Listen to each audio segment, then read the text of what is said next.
কেমন আছেন সবাই?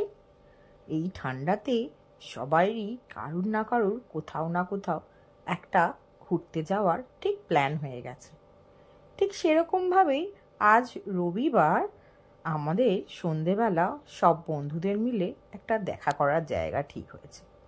সেই জন্যই আমি আর এক বন্ধু চলে এসেছি মেট্রো স্টেশনে। এই কালীঘাট থেকে আমরা যাব রবীন্দ্র সদন মেট্রো স্টেশন। তাই কালীঘাট মেট্রোতে আমি আর আমার আরেক বন্ধু ওয়েট করছি ট্রেনের জন্য।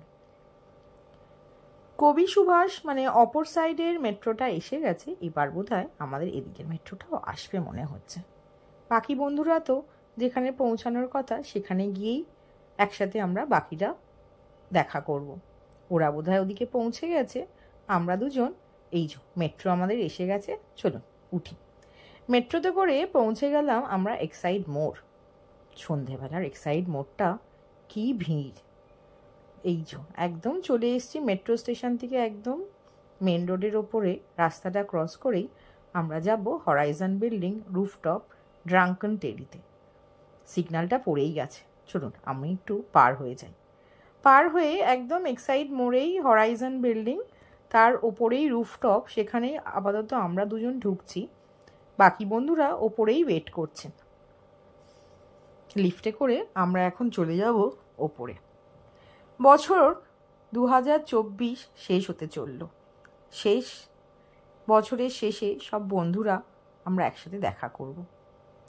পৌঁছে গেছি আমরা রুফটপে লিফটে করে, এই যে ড্রাঙ্কন টেডি। এবার আমি ড্রাঙ্কন টেডিতে ঢুকবো। আমি ফার্স্ট টাইম এই ড্রাঙ্কন টেডিতে আসছি, আগে আমি এখানে কোনোদিন আসিনি। এই রুফটপটাতে আমাদের আসা হয়নি, বাকি অন্য রুফটপগুলোতে গেছিলাম কিন্তু এটাতে আসা হয়নি। আমরা ওপর দিয়ে একদম ওপরে যাচ্ছি কারণ বাকি বন্ধুরা ওয়েট করছে ভেতরেই। এই দেখুন কি অপূর্ব লাগছে এই 5 তলার এই বিল্ডিং থেকে নিচের কলকাতা শহরটা। বা বেশ সুন্দর সাজানো তো এই ড্রাঙ্কন টেরিটা, কি ভালো লাগছে ওপর থেকে। ঠিক মনে হচ্ছে যেন আমরা ফ্লাইট থেকে নিচেটা দেখছি। কি সুন্দর শহর আমার কলকাতা, এই জন্যই আমরা কলকাতা শহরকে এত ভালোবাসি। আবার ড্রাঙ্কন টেরির ছাদ থেকে দেখতে পেলাম দূরে ওই ভিক্টোরিয়া মেমোরিয়ালটা দেখা যাচ্ছে। কি সুন্দর লাগছে লাইট দিয়ে, খুব ভালো লাগছিল।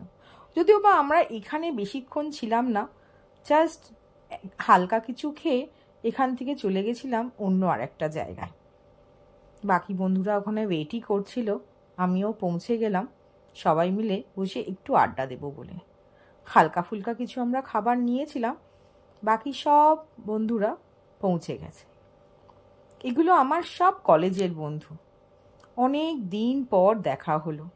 এর সাথে তো অনেক দিন পর দেখা, এদের দুজনের সাথেও বছরখানেক। যদিও বা এলিনার সাথে আমার প্রায় দেখা হয়, কিন্তু বাকি 3 জনের সাথে আমার খুব একটা দেখা হয় না।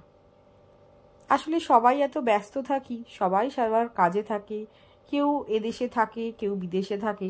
এলে আবার দেখা করি আমরা সবাই মিলে। আমরা প্রত্যেকেই কিন্তু একই কলেজ থেকে পাশ করেছি, সবাই আমরা শ্রী শ্রী শায়তান কলেজেরই স্টুডেন্ট। এই যে লাল জামা পরে মেয়েটি ইন্দ্রাণী, ও কিন্তু আমার আবার স্কুলেও একসাথে আমরা পড়েছি, তারপর কলেজ একসাথে পড়েছি। সবাই একটু আধটু করে ছবি তুলে নিচ্ছি। সেই পুরনো কলেজের দিনগুলো যেন মনে পড়ে যায় আমরা একসাথে হলে।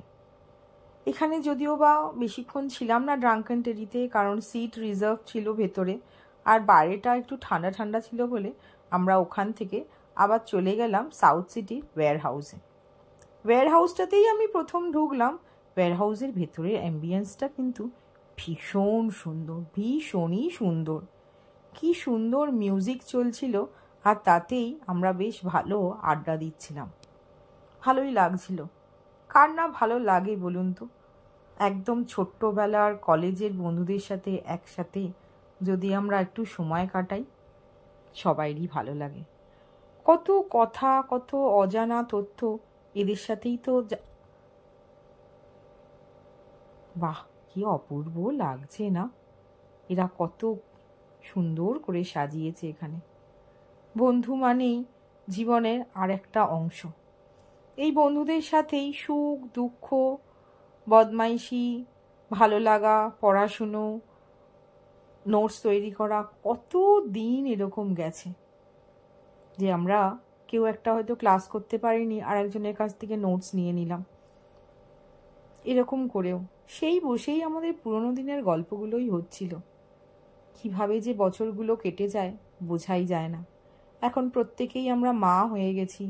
আমাদের সবার সংসারের দায়িত্ব, নিজের কেরিয়ার, নিজের ব্যবসা, নিজের চাকরি, সব কিছু নিয়েই যেন আমরা ভীষণ ব্যস্ত। তাই মাঝে সাঝে যদি একটু এরকম সময় কাটাতে পারি, কার না ভালো লাগে। মনে হয় এই তো সেদিন কলেজ থেকে পাশ করলাম, এখানে একটু অল্প হালকা ফিশ ফ্রাই আর একটু কোল্ড ড্রিঙ্কস, একটু মকটেল এসব খেয়ে আমরা ডিনারটা সারলাম। কারণ তার আগেই তো ড্রাঙ্কেন টেরিতেই বেশ কিছু খেয়ে নিয়েছিলাম, আর পেতে জায়গা কোথায়। তাই একটু আধটু খেয়েই আমরা যে যার বাড়ি ফিরলাম। রাত তো হয়েছে, এখন বাজে 10টা। তাই আমি আর আমার এক বন্ধু উঠে এলাম। আগে তো একজন উঠে গেছিল, কারণ তারও দূরে বাড়ি ফিরতে হবে, আমাকেও ফিরতে হবে। তাই 10টা বাজতে আমি বেরিয়ে পড়লাম, কারণ আমাকে ফিরতেই হবে তাড়াতাড়ি। রাত্রির বেলা না সেরকম কিছু ট্রান্সপোর্ট পাওয়া যায় না, তাই উঠে পড়লাম। এই যে সাউথ সিটিটাও কিন্তু খুব সুন্দর সাজিয়েছে, এত ভালো লাগছে।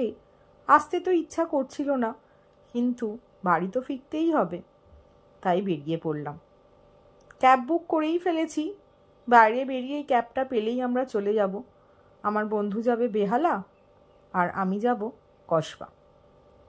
দুজনেই তাড়াতাড়ি পৌঁছে যাব, কারণ ক্যাবটা বুক করেই ফেলেছি। এই যে বেরিয়ে পড়েছি সাউথ সিটি থেকে, আর ক্যাবটা আসার অপেক্ষায়। চলুন তাহলে, সবাই ভালো থাকবেন, সুস্থ থাকবেন। সবার ক্রিসমাস যেন ভীষণ ভালো কাটে, আনন্দ কাটে। আবার একদিন দেখা হবে, আবার কোনো নতুন ব্লগ নিয়ে।